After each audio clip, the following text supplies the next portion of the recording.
안녕하십니까.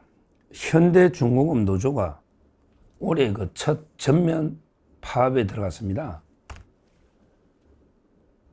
올해 파업이 12번째입니다. 근데 11번은 이제 그 부분 파업이고요. 11번은. 근데 부분 파업이라 하더라도 이게 그 모든 게 단계별로 공정이 이루어지니까 실제 그 부분 파업도 이게 타격이 엄청납니다. 왜 모든 부분이 톱니바퀴처럼 맞아 들어야 배가 만들어지잖아요.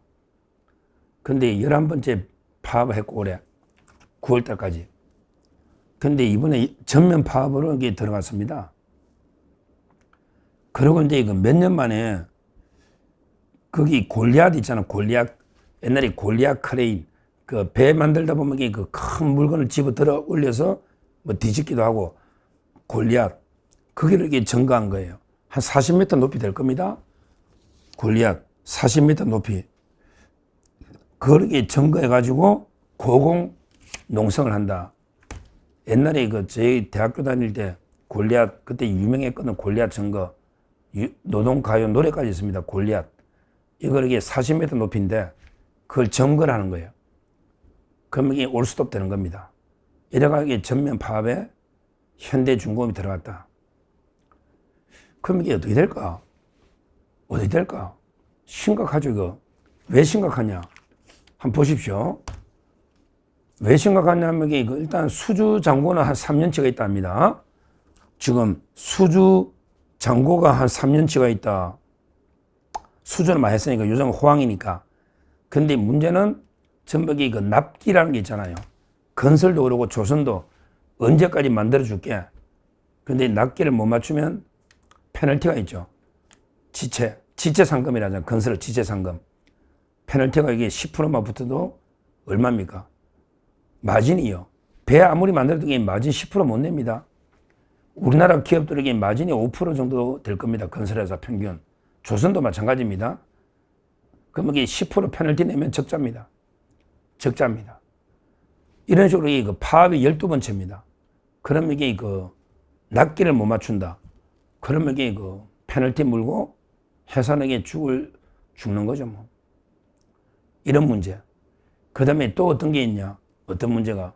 바로 이게 미국의 마스가, 미국의 그 마스가 이래가 미국 조선업을 위대하게 뭐 이래가지고 이제 그 미국의 조선 투자를 많이 하기로 했잖아요.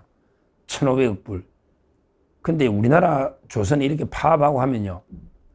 그럼 이게 미국에 뭐 공장을 짓거나 아니면 이게 투자할 때 우리나라 공장도 이게 올수도 되는데 미국에 투자할 여력이 있습니까? 그렇게 그 겨를이 없잖아요. 우리나라 파업 해결하기도 바쁜데 언제 미국에 공장을 짓거나 또 미국 조선소 뭐 투자해가지고 조선을 만들어준다거나 기술자를 파견한다거나 이게 불가능하죠. 우리나라가 전면 파업 중인데 미국의 그 조선 투자도 어려워지는 거예요. 그러면 이게 또 미국하고 약속 위반. 안 그래도 이게 관세 협상이 끝났는데 이것도 이게 그 심각한 문제가 있고요. 실제 하여튼 이 파업 되다 보면 이게 그 여러 데 그 문제가 많은데 자 그러면 이게 그 파업을 왜 하느냐 이유가 뭐냐? 이유가 좀 황당합니다. 현대중공업하고 이제 현대미포조선이 합병을 하거든요. 원래 현대미포조선은 이제 그 작은 배들 만들고 현대중공업은 이제 그 큰 뭐 함선. 그러니까 약간 이게 분화가 되어 있거든요. 중형선, 소형선, 현대미포조선하고요. 근데 현대미포조선하고 중공업 합병에 대해서도 또 이게 반대를 합니다. 근데 규모를 키워서 그래서 이게 그 세계적 경쟁력을 키워서 미국이 투자하겠다. 이런데 이거 합병을 또 반대하면요. 이건 경영상의 결정이잖아. 근데 이것도 노동 조건에 주면 노란봉투법 때문에 이게 그 반대되는 거예요. 그러니까 크게 그 전면 파업하는 게 합병을 반대하는 거. 그리고 이제 그 월급을요. 당연히 이번 기회에 노조는 뭐라 하냐면 야, 이번에 호황기니까 기본급을 많이 올려달랍니다. 그래야 이게 영원히 오르죠.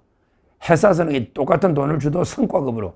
왜 호황일 때는 성과급 주고 또 이게 불황일 때는 못 줄 수 있잖아. 그러니까 회사에서는 이게 그 성과급을 많이 줄게, 똑같이 줄게. 이런데 노조는 이게 그 기본급 올려달라. 아니, 그 불황기에는 기본급 깎을 겁니까? 한 번 이게 올라간 임금은 깎을 수는 없잖아요. 삭감은.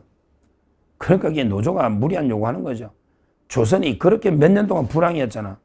근데 잠깐 호황되니까 기본금을 원천적으로 올려달라. 성과급이 아니고. 이런 이제 요구 조건. 거기다가 이제 주 4.5일 일하고, 그 다음에 정년 내리고 똑같습니다. 현대차나 현대중공업이나 똑같은, 지금 이게 민노총 차원에서 무조건 주 4.5일제 걸어. 그 다음에 정년 연장시켜. 뭐 이러니까. 이런 게 민노총의 지령에 따라서 정치 파업을 하고 있다. 이유는, 파업 이유는 이제 저 금방 설명드리고, 그 정년 보장, 정년 연장, 그 다음에 주 4.5일, 그 다음에 기본급 대폭 인상, 그 다음에 합병 반대, 이런 게 파업 이유고. 그런 게 그럼 이게 파업의 문제는 뭐다? 바로 이게 생산이 중단되니까 납기를 못 맞추면 페널티가 나오고요. 그 다음에 미국의 조선 투자나 이런 게 올스톱 될 수 있는 이런 심각한, 지금 조선이 르네상스 모처럼 왔는데 올해 12번째 파업이다. 이런 이야기입니다. 자, 여기서요, 가장 심각한 문제는 뭐냐? 여기서 가장 심각한 문제가 이게 바로 노란봉투법이 나옵니다. 노란봉투법. 이게 왜 나오느냐? 노조가요, 골리앗을 증가하고 시설을 증가하고 파업하고 또 이 시설을 파괴를 해도요, 손해배상 청구를 못합니다. 이게 문제야. 와, 생산시설을 점거하고 그 다음에 파괴하더라도 명백하게 고의가 없는 한 이것도 이게 손해배상 청구가 제한된다. 이게 노란봉투법이야. 아니 뭐 그냥 골리앗 점거해가 막 데모하다가 저끼리 막 난리치다가 파손될 수 있잖아. 근데 고의로 내가 파손시켰다는 명백한 누가 했는지 입증이 안 되잖아. 또 이게 집단이 했으니까 그 중에 누가 했는지 모르잖아. 이런 식으로 이게 집단 파업하다가 단체가 책임인데 누구 행위인지 불명이다. 이런 경우에 손해배상을 청구 못한다. 이게 있잖아. 거기다가 확 명백한 고의가 없는 한 또 이게 시설이 손상되더라도 손해배상 청구를 못한다. 그냥 이게 다 부숴버리라. 그냥 골리앗. 뭐 이게 크레인 다 부수라고 그냥. 다 모이가 다 올라가 부숴버리라고. 뭐 회사가 그냥 문 닫으면 되지 뭐. 어차피 이게 손해배상 청구도 못하는데. 이게 심각한 문제입니다. 거기다가 이게 경영상의 결정도 파업 사유가 되니까 합병도 보세요. 딱 파업 사유 되죠. 원래는 안 되거든. 원래는 합병하는 건 경영상의 결정이잖아. 그런데 노조한테 영향을 주면 이게 딱 노란봉투법에 의하면 파업 사유가 또 되는 거야. 그러면 이게 개판이 된다. 이게 심각하고요. 또 하나 이게 중요한 게요.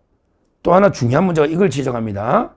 뭐냐면 바로 이런 식으로 이게 파업이 되면 미국에도 보고가 가죠. 미국에 지금 한국 조선업에 대해서 관심이 많잖아. 근데 야, 올해 들어 9월달 동안 12번째 파업하네. 이놈들이 골리앗 크레인까지 증가하고 12번째 파업하네. 미국이 이렇게 보면요.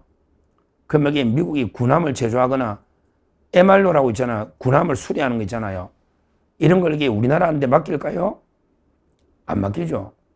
안 그래도 이게 MR로 수주전에서 우리나라만 하는 거 아니잖아. MR로 하는 나라 많아. 일본도 있고 호주도 있고 많아.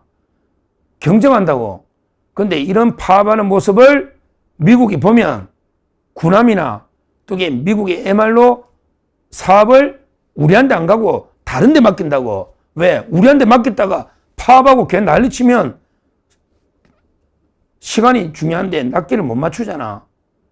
이런 게 심각한 불이익도 있는 겁니다. 하여튼 민노총이 죽어야 나라가 산다.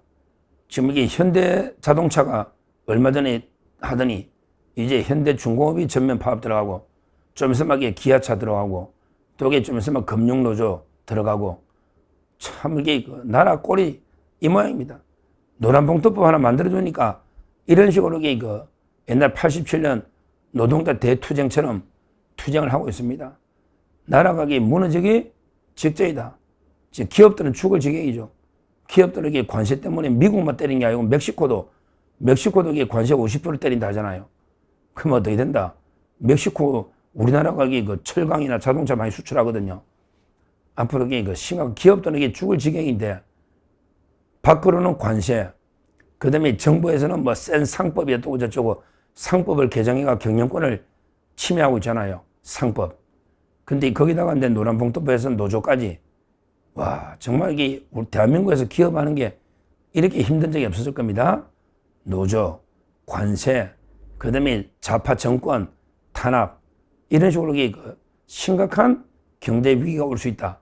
제가 이걸 경고하고요. 하여튼 이거 민노총이 죽어야, 이런 게 배부른 기존 노조가 죽어야 나라가 바로 쓴다. 이렇게 말씀드립니다. 감사합니다.